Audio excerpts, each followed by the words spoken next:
The year was 1939.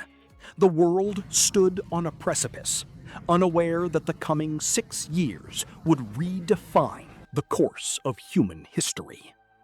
It began not with a roar, but with a calculated invasion of Poland, a spark that ignited a global conflagration.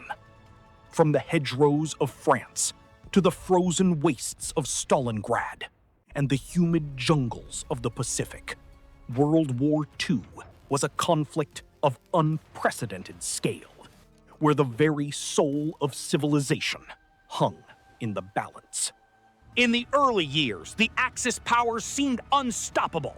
The Blitzkrieg, a lightning war of tanks and aircraft, shattered European defenses in weeks. London burned under the Blitz, yet its people remained unbowed, huddled in the underground as the Luftwaffe rained fire from above.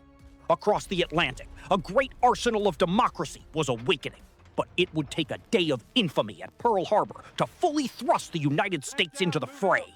The turning points were written in blood and iron. At Midway, the tide of the Pacific shifted in a desperate clash of carriers. In the east, the Red Army held the line at Stalingrad, turning a city of rubble into a graveyard for an empire.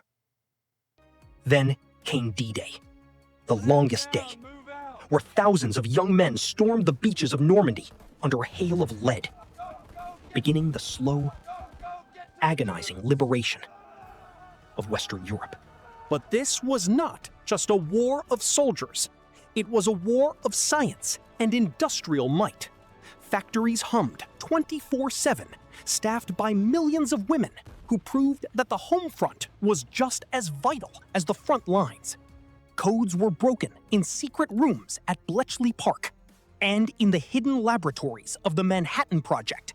The power of the atom was harnessed, forever changing the nature of warfare and diplomacy. As the smoke cleared in 1945, the world looked upon the horrors of the Holocaust, a systematic cruelty that defied comprehension. The victory was bittersweet, achieved at the cost of over 60 million lives.